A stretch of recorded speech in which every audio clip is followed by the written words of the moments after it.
Joined again by Janet. Welcome, Janet. Hello, thank you.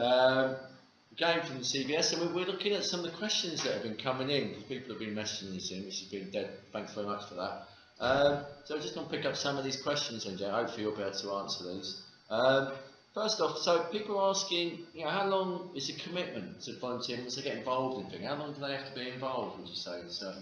There are some opportunities, such as fundraising, gardening, events, that can be one-off opportunities. Right, okay, yeah. A lot of the others need a bit more commitment, especially if it's a role where you're supporting somebody that's vulnerable or has some issues. Obviously, they don't want to change who's mentoring them or supporting them. No, it's true, so some might say a minimum of 6 months, some 12 months. There's an odd one that will say 2 years. Now, obviously, you don't know what your situation's going to be. Your situation could change, so they can't enforce it, but they just sort of point out at the beginning that's how long they would like a commitment for, if possible. If possible. Yeah. But that's a good point you make about the one-off events, because I remember, I live in Manchester actually, that during the Commonwealth Games, a lot of people got involved in volunteering for that duration of that event, and there was a great well-being that generated in that. So people need to look out for those one-off opportunities, don't they, sometimes as well. Okay, well, people asking, can you get any qualifications from it, or? Some organisations you can do MBQs while you're there. I don't know many where you actually get proper qualifications. It's more about gaining new skills, and experience. But I know there's some that can link in with MBQs that they can do while you're doing the role. Another thing, I suppose, on a similar theme is training. Do people get training? Yeah, I mean, people come to me thinking, oh, I can't do that because I don't have the relevant qualifications or skills, but any role you will be provided the relevant training. There's occasionally some roles like counselling where you need to have already had some counselling, being your level 2. And if it's an admin role, sometimes you need basic computer skills. But on the whole, any training, as we saw with Home Start, you'll be given any relevant training before you can start your role. Brilliant. Some of it's ongoing, sort of just in-house. As you do the role. I mean, I've worked some projects in Wivenshaw and Manchester when we took on volunteers. I know volunteers were very keen to get, skilled, and I think actually that was my driving force. So I can really relate to that, that aspect of it. Okay, let's just check out. Oh, people are asking, and maybe the answers from interviews, but how many hours it might involve?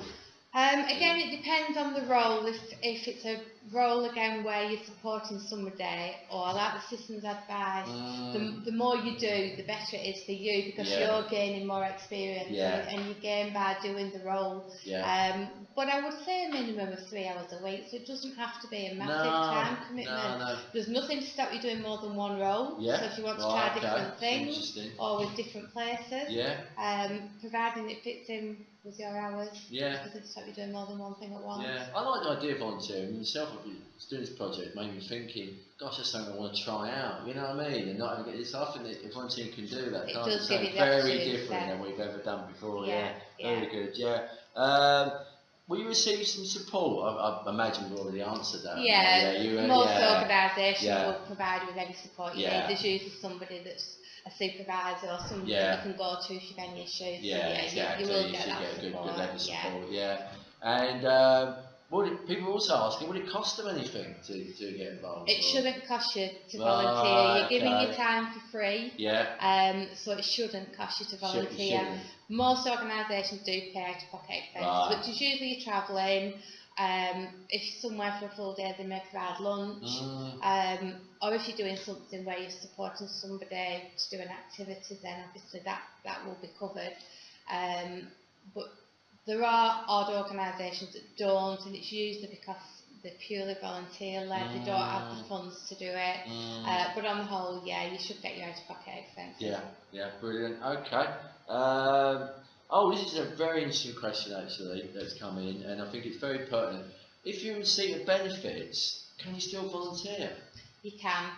Volunteering doesn't affect your benefits. Right, okay. If you're on job seekers, you've got to abide by your job seeking rules. Okay, right. if you're on universal credit, I believe that 50% of volunteering of your time, your job search time, if you're volunteering, 50% of your volunteering can actually be counted as your job search time. So that's quite good, because I think getting that experience is really beneficial to get another job.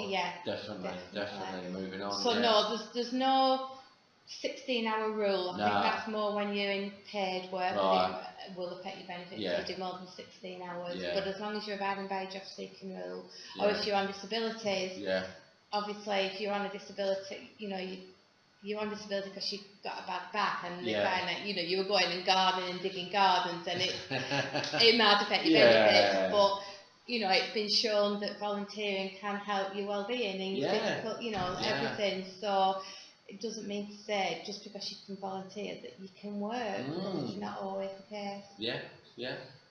Thanks for that. And finally, what skills do people need to volunteer? That's a good question.